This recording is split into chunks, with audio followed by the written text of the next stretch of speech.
Hello, everybody. Hi, I'm Debbie Jorde. I'm Logan Madsen. Welcome to our Mom and Son vlog. Today we're going to talk about a very important topic that's prominent in the human condition, and that is shame. What do you have to say about that, Logan? Shame is awful, but it's also unavoidable in our human society. We use shame to control things in other people. So people use it as a weapon. Yeah, it is. Yeah, I don't want to wade into things like vaccination and not getting vaccinated and being ashamed that you do or don't want to get a vaccination. But I mean, maybe that is a good place to start with it, just being that shame can affect your health decisions about your own life. So, what is shame? Well, I don't think that shame can be felt by other people. Let's put it this way. You're not allowed to feel my shame. And can you expand on that? When we are feeling shame, we are feeling our own shame about ourselves, about how we feel about ourselves. But we're making it feel like we're going to be ashamed about how someone else feels about the way that we feel about ourselves, when it really is just ourselves. So nobody can actually feel your shame. You are feeling your own shame. And when others are feeling maybe what you would call shame about you, they are embarrassed about themselves appearing as though you are appearing to them. So would you say that shame is a core belief about yourself? Yeah, it is. Shame comes from feeling inferior to everyone else that we're comparing ourselves to. Well, we want to be part of a group. We are hardwired as human animals to want to live and connect with other people. And so whatever we can do to make that easier or more enjoyable or more to our own liking, then we kind of have to look at ourselves the way that we want our group of people to look at us, so that we can stay in this group of people that we like. So then would you say that if shame is a core belief about ourselves, and because we're human, it's unavoidable to have a certain level of shame? Yes, I mean, when you get dressed every day, you are basing how you look based on not wanting to shame yourself. Of course, you sort of picture it or put it in more of a, I want to look good for myself. You don't say, I don't want to be ashamed of myself, and that's why I'm dressing the way that I'm dressing. Well, I think that's a really good insight, Logan, because this morning I was just thinking about when I grew up, my mom was ashamed because she could never, ever be thin enough. And I heard that, and I witnessed her trying diet after diet and complaining about her body and talking about that, as a lot of you women out there have also experienced this. So even though I was tall and thin, I was never thin enough either. And I was thinking about that this morning, and how at first I strived to say thin because I liked how I looked, but what I realized is it was to avoid feeling shame.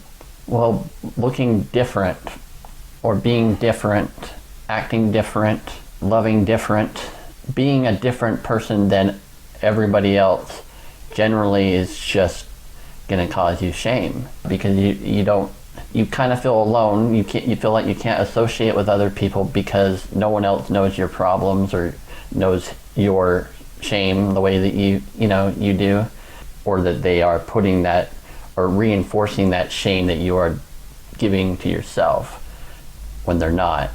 So because we feel a certain level of shame, and I would imagine that when we're alone with ourselves, we probably, unfortunately, do a pretty good job of shaming ourselves if we don't follow through with something, if we break our word to ourselves, if we don't do something well enough. So we have this critical parent, person, devil, whatever you want to call it. We have this critic that lives within us. Our all. ego. And it just simply criticizes us constantly. So then we're filled with shame, and then we're going to go out and socialize and try and connect with people. So what are we going to do? Are we going to really be authentic and show our true self if we're ashamed of ourselves? No, we have to put our act on, put our face on, put our persona on, the thing that we have built since we were teenagers to be this person around other people. So we're all actors and actresses every day whenever we're around other people. So it's a constant act. Yeah, it's constantly And being this version of yourself. I would that- imagine we're all exhausted from it. Of course. It's exhausting, especially when you have other problems in your life to deal with. So if we're all putting on a mask and going out and playing a character or a role, and I would imagine our roles change depending on who we're with and what group we're with, because of course we want to be liked.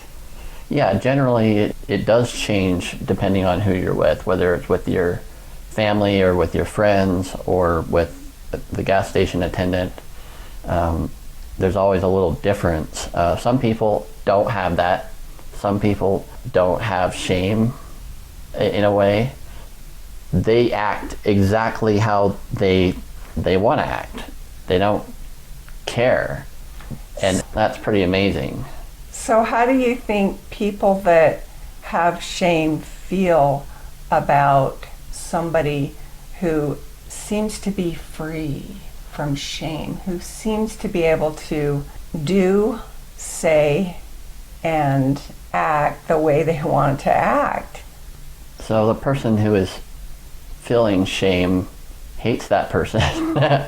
I mean, hate would be, well, I don't know, I guess it's not necessarily too strong a word, but maybe it is, because it's not really about that. It's about that they are, well, in my opinion, I think that this person means that they are going to put my act in jeopardy, so that they are going to reveal my true self because of their inability to feel shame. And so it creates this, get away from me, you're going to reveal me to others. Because you're acting more inhibited? You're acting in a way that is obviously different than the person who's being uninhibited? Well, the person who's being uninhibited is not a common, it's common in that, when you think of billions of people on the planet, there's millions of people that are uninhibited, that they just really don't have that part of them, whether it was sort of not programmed into them by their parents or programmed out of them by their parents. They're unique people and they're different people, and they're generally hard to be around. I was wondering what your opinion would be on where did all of our shame come from? When did it start? I don't think we were born with shame.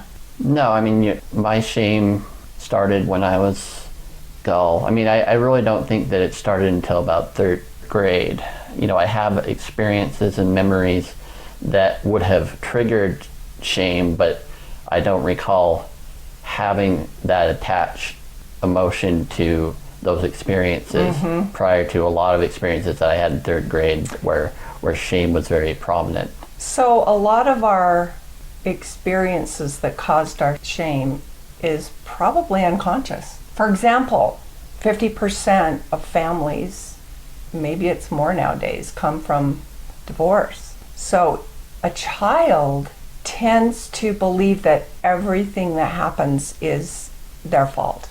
Something they did, something they didn't do, something they said or something they didn't say. So if you're a small child and your father leaves or your mother leaves, how do you think you interpret that at a subconscious level? Is it possible that you feel like you're not lovable? I mean, it's kind of interesting because it's such a serious and really large concept to even understand as a child. So to know that most children blame themselves because, when their parents get upset at them, it's because they did something wrong.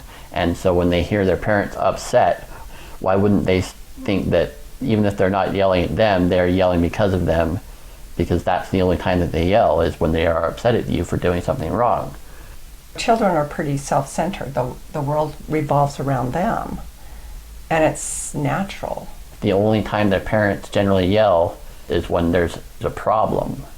So a problem about anything, not Anything. a problem about the kid, a problem about money or life or work, or Yeah. if a parent's upset, their child internalizes that as being, my parent's upset, I must have done something wrong. Yeah. Well, because generally when you do something wrong, that is the only time that the parents get loud and upset. And so if they are loud and upset, even though you're not doing something wrong, you're kind of going, I wonder if I did something. I mean, this is not a conscious thing. Like I said, the concept is too large for a child to understand. Yeah. I'm just trying to think about why they do in general blame themselves. And that's my theory. Yeah. So talking about our childhood and our parents brings me to think that no matter how good a parent is, it's impossible not to have situations come up where a parent reacts a certain way and a child interprets that as, I'm not important, I don't feel loved. For example, if a child comes home from school and wants to show mom the drawing that they did and they're excited, what if mom is on the phone with someone who just lost a child? Is she going to say, oh, hold on for a minute, I want to see my daughter's drawing? She's going to say, honey, not right now, I'm busy, I'll look. And the kid, we have no control over that, is going to go away feeling like they're not important. Their drawing wasn't important. And they might not show you a drawing again. Yes, I think that being a parent is got to be, every day I think of new things that would be so difficult to have to try and maneuver around with raising children. Even though I've never raised children, I think about it often, and it just is terrifying to me to think that people have to make all of these decisions, yet, like you just said, they are unconsciously getting in their own way. And as we often do with everybody else too, but mainly with their kids, if they are not able to get back to their children with the drawing, let's say, they're not able to get back to the drawing. I mean, it would be pretty easy for a parent to go and get the drawing and then go to the kid and be like, this is great, or whatever. Yeah, I mean, I would have a problem telling my kid that their drawing was great if it was not great. So I would be worried about that. I mean, I guess not everyone really understands that when an artist shows you something, they're proud. Even famous people, famous artists, they'll post something on Instagram because they're proud of it. And they wouldn't share it if they weren't proud of it. And so, I mean, that's just like a lot of other things as well, whatever their pride is invested in. But yeah, if you have that first reaction and it just happens to be like that, that could shame them from wanting to be an artist, But how do you avoid those types of natural problems that are inevitably going to happen, and they are going to permanently affect your child in a way that you can't fix? That's a really good point, Logan. And back when I had children, there's part of me that wishes I'd known more about parenting, more about the pitfalls, and about the important steps that a parent can take so that their child can grow up with the best self-esteem. And another part of me is glad that I didn't know, because I would feel like I was completely worried and scared that I was going to mess up my child, to the point where sometimes I wonder if people choose not to have children just because they fear they will mess them up. Yeah, it's a reasonable fear because it's true. you are going to make this person a version of yourself, no matter what. And of course, most of us had parents that made mistakes parenting, and some of them were mentally ill, or they were addicted to a substance, or they were abused as a child and became an abusive adult. And those are very traumatic childhoods that are going to increase a person's shame. I don't think that there are levels of shame. I don't think that you can be more ashamed here than ashamed there. I think that shame has a singular feeling and a singular level, that you feel shame if you're naked in public or if you are in your underwear in public. It's basically the same feeling. Or if you're ashamed, that my brain just jumps to things that I'm ashamed of being that I can't not be ashamed of, and that's like how much plastic I use, how many paper towels I use, all of these environmental global things that affect everybody. But if I didn't know about them, like if I didn't look out or search, like I found that shame on my own. So, in other words, there's landmines everywhere for us to keep our shame alive and, in fact, build our shame. Because I do think that shame can be stronger in one person than another. Yeah, I mean, it certainly has some different leverage on different people, but I'm saying within your own life and your own self, your shame can only be one version of shame. It's not the same version that someone else has, obviously. But for yourself, your shame is like, every time you feel shame, it's the same thing. It's the same thing over and over again. And I guess it just helps me to know that when I have an excess feeling of shame, that it wasn't any more shameful than wasting that toothpaste. Oh, there's that shame again. Yeah, it's the same shame. So self-awareness is really important to be able to do anything about the shame that we feel. What can we do about the shame that we feel so that we can heal it? Being self-aware is probably the most important thing that I need from people, and that I expect from myself, is self-awareness about how I am affecting others. What am I using? What am I taking? What am I needing? What am I giving? As far as what am I doing here? Like, what choices am I making?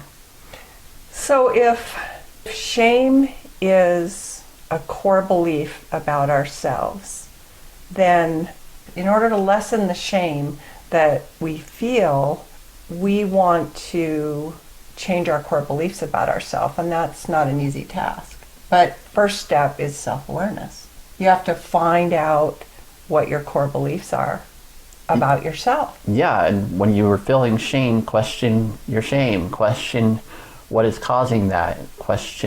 You really have to question everything, and to firmly land on a judgment or really any perspective, to firmly be locked into how you see the world, that is not, well, I can't say that that's not okay, because that would be saying that I'm saying that it's not okay to be a natural person, because it is natural for people to get locked into their perspective, because it's easier, it's safer, it's just part of the human condition. Yeah, it just makes life livable to lock into certain rigid things, so that you don't have to really worry about plastic and stuff like that. You're just locked into your own life, which many people are, and I can't say that they should feel ashamed of that.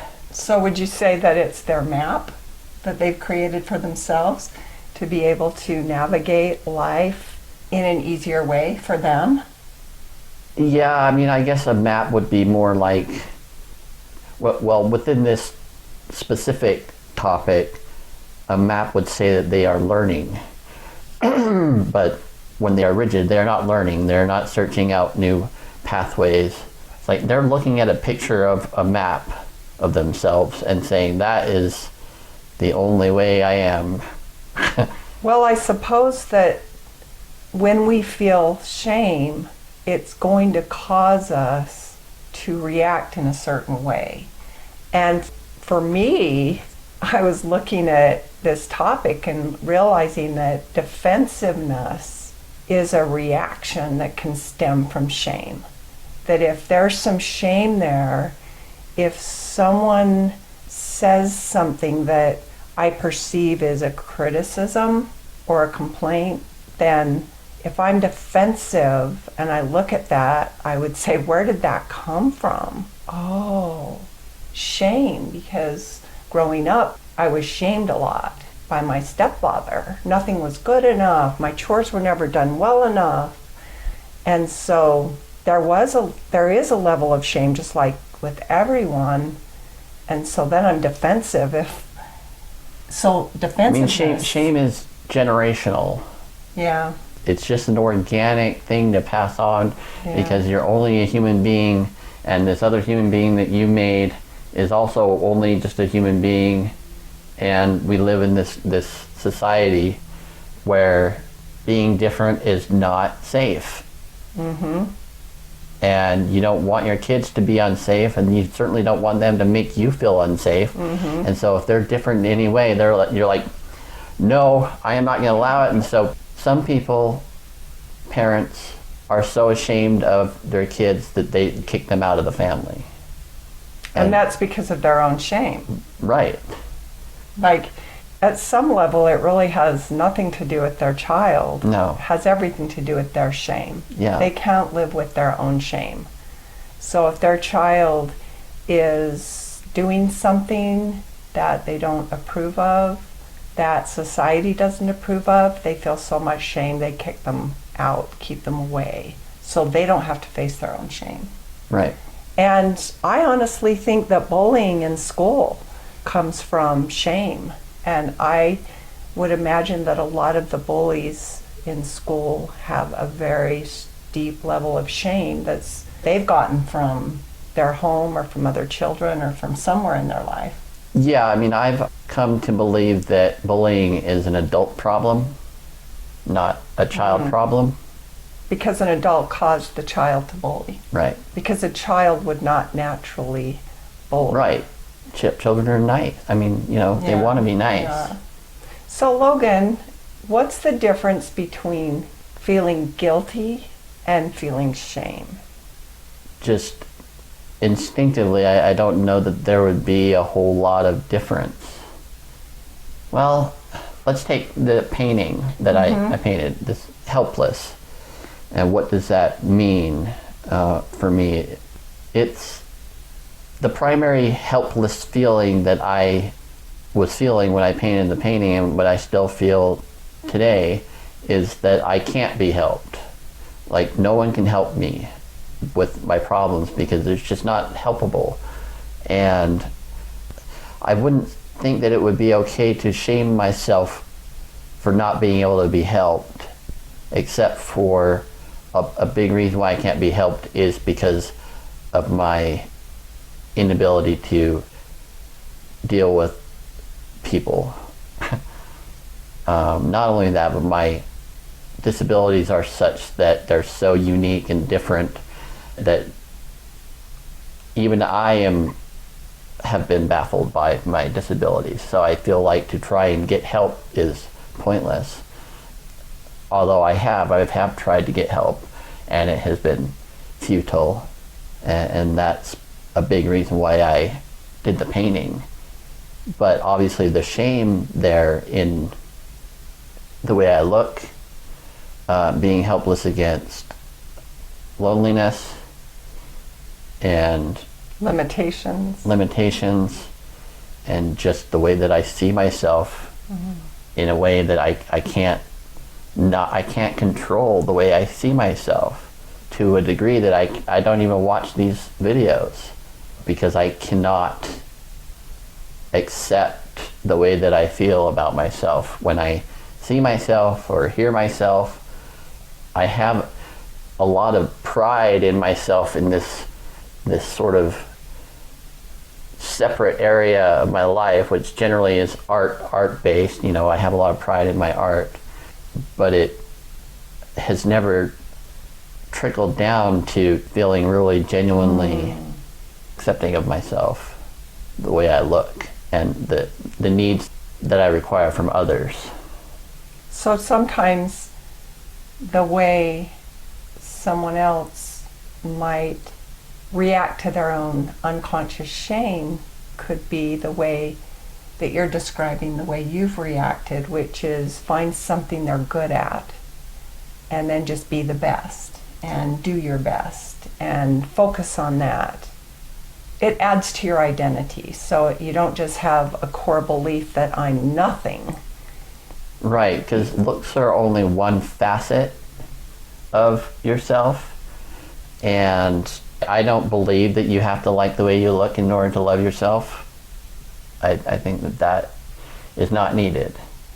I think that for me, my attraction, or if someone's attracted to me, I've always described it as being sort of a backdoor attraction. Mm-hmm. So I have confidence in these other areas of my life, and because I look the way I do, and that confidence is attractive, it makes the way I look attractive. It just because does. It becomes part of you. Right. Part of who you are. Okay. If I want that positivity in my life, that's what it looks like.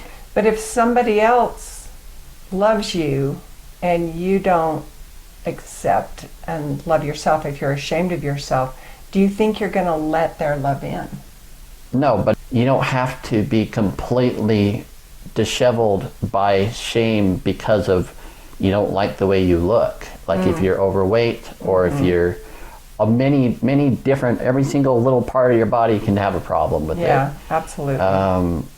We can make up things. Yeah. We will find something. Right, and it's sort of reinforced with media and movies and ads and social media and magazines earlier on were the main media thing, the newspapers and stuff like that. But we live in a constructed society that has determiners that were there long before we were ever in existence. Yeah.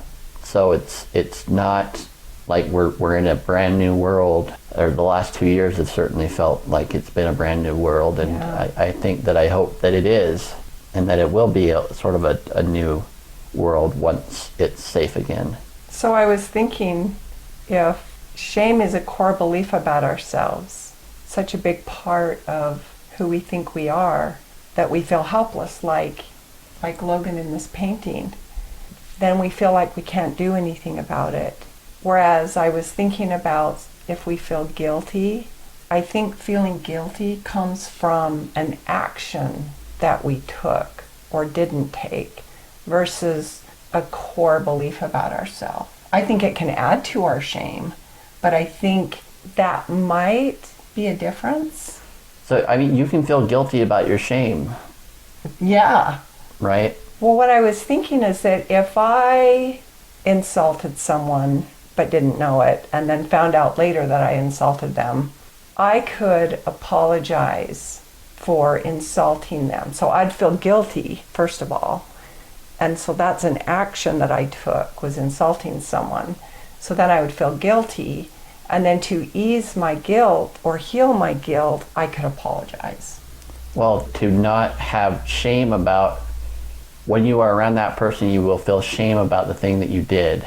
If you don't apologize? If you don't apologize, or even if I'm probably, depending on how often you see them again after that experience, like if you don't see them again for another year, it's pretty much a permanent dagger in their back that they can live with if you apologize, but it still is they have a wound from whatever you did, and you have to accept that happened. You can't just apologize it away, and because it's in their mind permanently, whatever happened. So then forgiveness comes into play. Forgiveness and acceptance, both easier said than done. If shame is a core belief about yourself, about your identity, and guilt is how you feel if you do something or don't do something that you feel was right or wrong.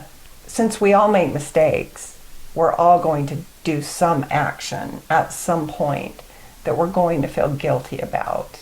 And then that guilt can lead to shame. However, because it's guilt, we could apologize to the person, or if that's not possible, then we can forgive ourselves.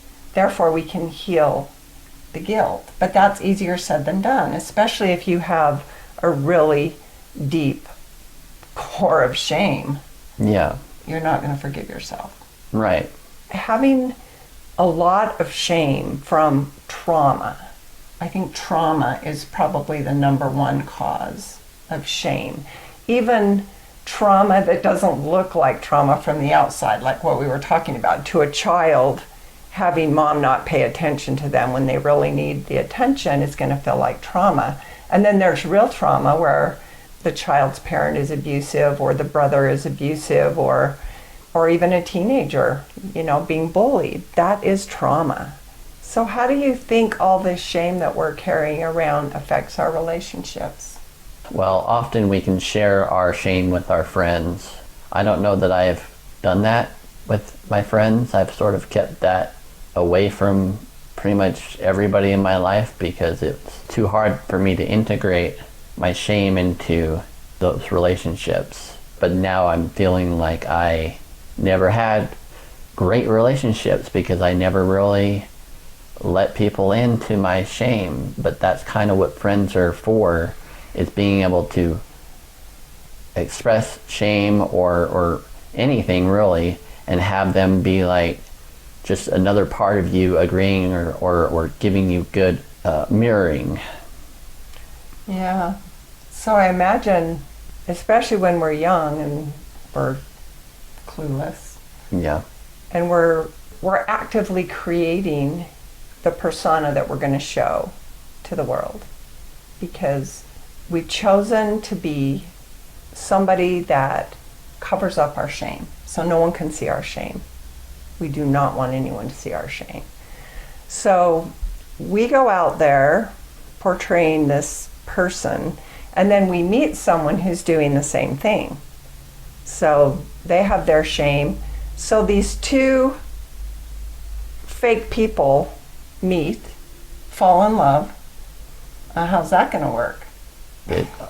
Half the time it doesn't work, and you get into a big mess because you really work hard to keep yourselves from sharing yourselves with each other, because it's so hard to integrate your shame with their shame, and if they're even going to love you because of who you are, which is crazy obviously, because if they loved you, they'll love whatever you are, who you are, what you've been through, everything. I don't know, I guess I can't really talk much about sharing your shame with others, being that I don't. I would imagine not only do they not share their shame with others, but they don't even realize they have shame. Yeah, I mean, it's hard to admit to yourself that you have shame and still be able to function as though you don't have shame about something. But most of us do that. We have to go out, function every day with the shame that we can't get rid of. It's just, so how do you deal with the shame that you can't get rid of and that doesn't go away? Should you not shame yourself for being shameful? Well, I was just going to ask you that. And I was thinking, so what do we do? First of all, we've figured out self-awareness. Be aware. So if I'm aware that defensiveness comes from some unconscious or conscious level of shame that I have, then when I see myself be defensive, I can say, oh, that comes from shame. And shame is a core belief about myself. So I can take a look at myself and how would I treat myself to show myself that I have value, that I have worth. I would have a boundary, for example. So if I have boundaries with people, so I can look in the mirror. When I had an eating disorder, which came from all the shame that I was carrying around, and I would look myself in the eyes and I would say, Debbie, I love you just the way you are. And that can work to a certain level. And that is an action. Myself as this little tiny being in the middle of billions of people and this busy world, and know that I am doing all that I can do. I heard a statement the other day in a movie that I've heard a million times, but it just seemed to ring true, and that's that everybody's doing the best they can. They're genuinely not purposely doing badly to, I mean, I guess in rare circumstances where both parties are fighting with each other, then they will literally do something purposely to cause you pain and stuff. But in general, when someone messes up your order, it's not a malicious thing. Usually it's coming from the trauma that they suffered as a child, which comes from their parents' trauma that they suffered as a child. Yeah. I guess there's healthy places to get our value and not healthy places. If we get our value from how we look, that's going to be temporary because we're all going to get old. And our body shapes are going to change. Or if we get our value from rescuing someone. So there's different ways to get our value, some healthy and some not. But one way that I like to think about is that we all were born with inherent value just because we are human, just because we're living on this earth, which you've said before, Logan. Yes. We're living the human condition. There's hardships, we make mistakes, we have inherent value no matter what we do or don't do, no matter how we look or don't look. That's just one place that Right, we exactly. can get value.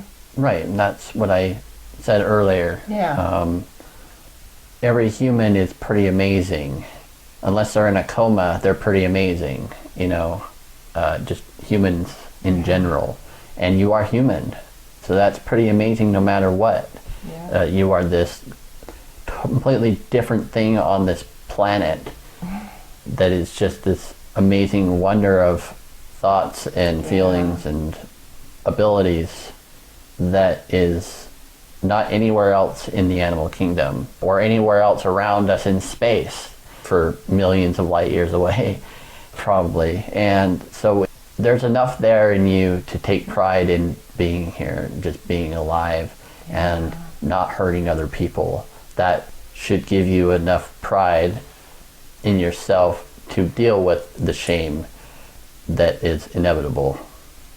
We can give ourselves credit for the smallest things. Maybe it was getting out of bed that day when you didn't really feel like it. There's things that you feel don't mean anything, but we don't give ourselves credit for enough of what we do as a human being. We can forgive other human beings for mistakes that we feel they made because we can realize that we all have different perceptions, beliefs, experiences, and that doesn't mean we have to hang around somebody that has a personality that we don't feel good about around. Or if somebody shames us, it's going to make it pretty difficult to lighten our load of shame if we hang out with people who actually cause us shame in one way or another. Right, I mean, obviously you don't want to hang out with somebody that's going to cause you shame purposefully. People are going to be ashamed of you because of themselves. So should we bar them from being able to feel that way? Well, we can't control how they feel. Right, I know. And but if we try and control how they feel, then we're going to be really unhappy because we can't. Right, well, I think of things like cancel culture, and that scares me. The way that things are now, that someone who is naturally offended by whatever it is, they are just on their track in life and they are offended, to now be completely destroyed because of their own experience, which, they just don't have an experience of not being offended, right? They are naturally offended, or naturally, they're being themselves.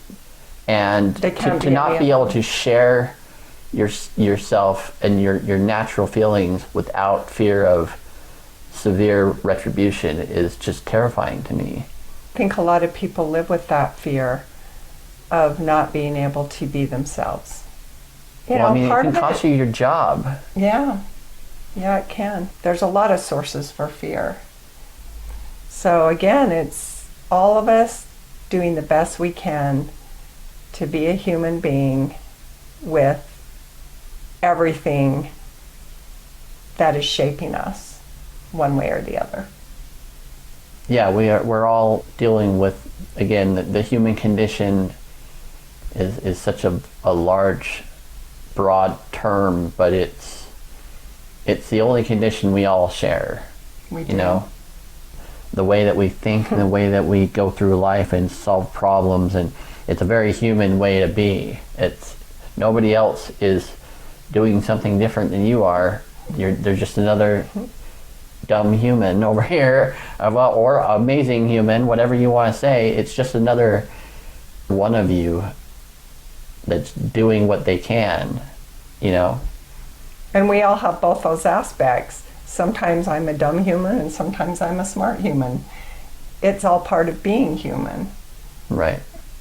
And Logan, I really think that what you said, if we all could remember we're doing an amazing job as a human being living the human condition, that is a start to lightening our fear and our load of shame that we carry, that we can act in a way towards ourselves like we do accept ourselves as just being human and making mistakes and having shame and having all of it. We all have a little bit of all of it. Yeah, the negative attributes that humans have are, I guess you could say that they're not negative or positive attributes. They are just simply attributes. Attributes of the human condition. Yeah. Yeah, I like that. It seems kind of easy to understand. Yeah, and I'm being shaped by another human. Yeah, and they're being shaped by other humans, and we're being shaped by and I can choose to be shaped by that person or not. Yeah. I can't attack them for being their natural self. It's just not fair. Well, I think one thing that we have as humans versus, say, an animal is that we can choose in a lot of cases who we're going to be around, who we're not going to be around, what we're going to believe, and we can even be self-aware. It helps us, and it also complicates life, but it's part of being the human condition. Yeah. I mean, I think that a common, maybe too common now to make it even have much value, is that everybody's going through something. Everybody is struggling with something. Everyone's got a problem. Nobody is happily going down the street in a blissful existence and living in perfection or anything like that. Nobody is. Everybody is dealing with their own stuff. So when you engage with whomever it is, wherever it is, you just have to think that maybe something really bad just happened to them or someone they know, or you know, they don't have rent, or there's so many aspects of living our lives in America that everybody is struggling with. And so you can't take it personally unless it is directed and purposely personal for an attack. But even if it is that, know that they're doing it because they're going through whatever they're going through, and they just simply cannot not be that way. You know, they are overwhelmed with their feelings and their life and their circumstance, that they literally cannot control themselves. And as long as they don't like hit you or punch you in the face or something, then you kind of go, oh, you know, that's their action in their body, in their lives, and I can just let that play out like I'm watching a wild animal go across the plains or something. Oh, I think that would be a wonderful way to live life. Yeah. I do. To be able to not take anything personally. Think of how much joy we could feel more often if we didn't take everything personally. I'm going to take a look at myself. If I'm taking something personally, I'm going to take a look at shame. Because I'm starting to feel from this conversation like shame is the very first layer that our reactions in life as a human being comes from. Yeah, I think that it's integral to our thought process. Yep, I do too. And then sadness and anxiety and everything goes off of shame and fear, and I mean there's so many little areas. Shame is pretty pivotal, I think. It really is. I think it's more pivotal than we even realize. I really do. And I think first you're self-aware, like what you said, and then you're aware that you feel shame. Because if you're not aware that there is some shame in you, then there's nothing you can do about it. And you'll keep reacting the way you're reacting even if you don't like it. Well, lots of people do act in a way that is explicitly to avoid them even realizing that they have shame. That's right. Not everybody is able to be self-aware because of the level of shame they have. Right. They can't even look in the mirror. Right. They can't. Like you were saying, you can't watch these videos or listen to your voice, but you can look in the mirror. Yeah. But there's some people that can't look in the mirror, can't even look at themselves in the eyes. They can look above the eyes and below the eyes, but they can't look into their own eyes. And that's part of our acceptance of the human condition, to give us more empathy and more compassion for the way people react and respond. And to do our best to be self-aware, do something about our level of shame so that we can have reactions that bring more happiness into our life and the lives of others that are around us. Yeah. But you do have flaws, so. We all do. So then comes the theme of my everything. Yeah. Acceptance. Acceptance doesn't mean you have to like it. It just means that you accept the way things are.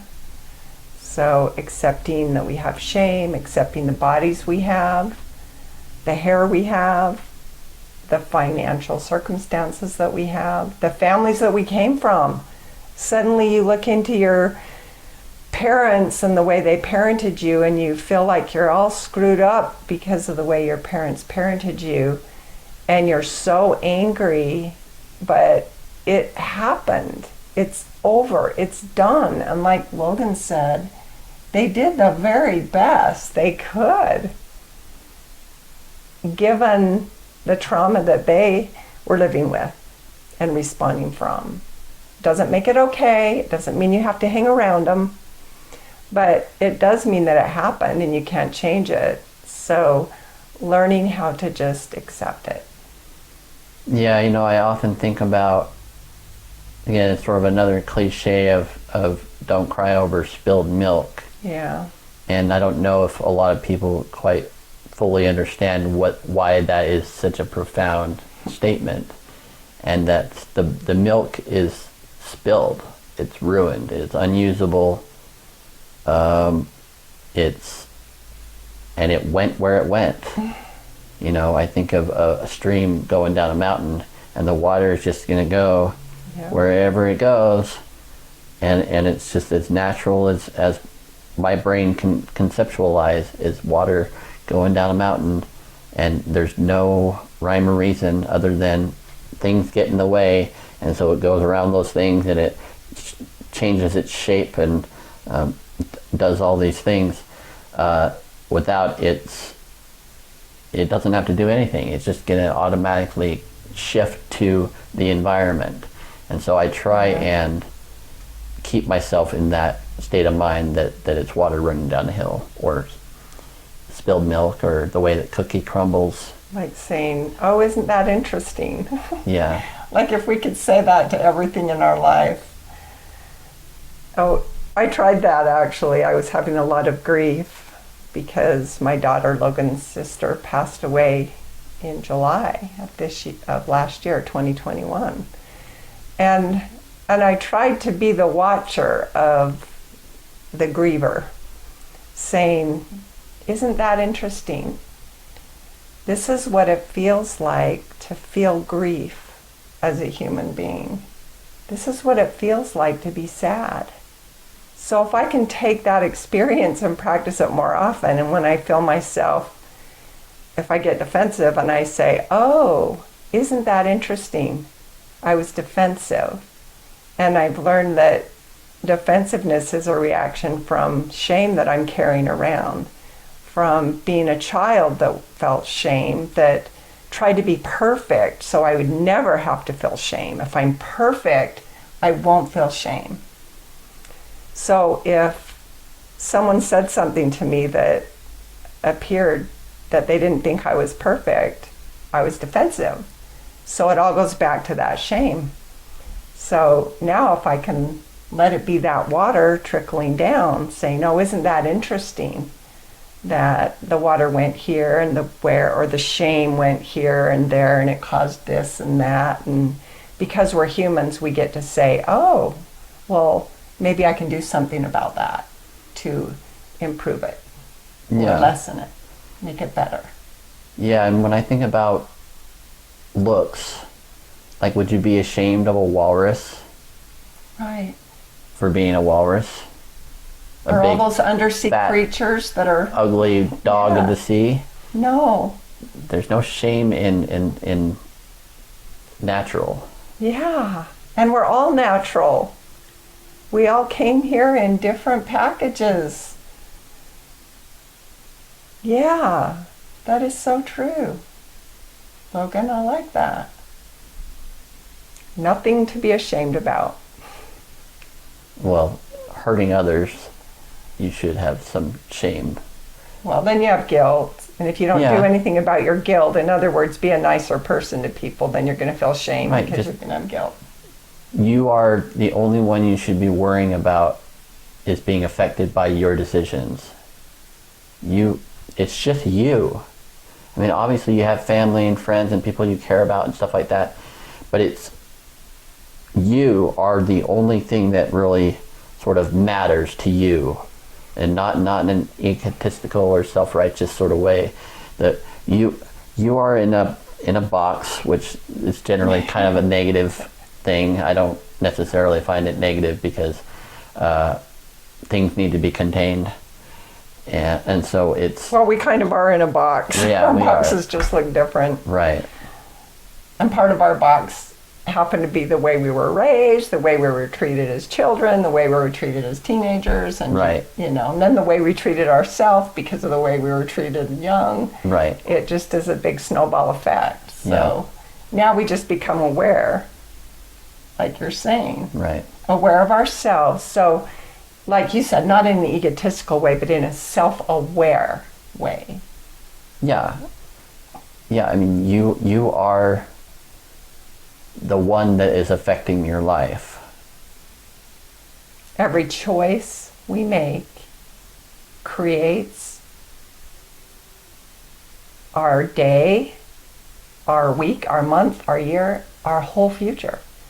In 10 years, when you get there, you can look back at the choices that you made all along the way and say, wow, I created this, whether you like it or not.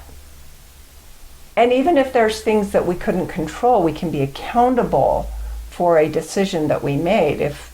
If we got in a car and drove down the street and someone hit us, we're not responsible for them hitting us, but we're accountable for being in the place to get hit because we made the choice to get in the car and drive down the street.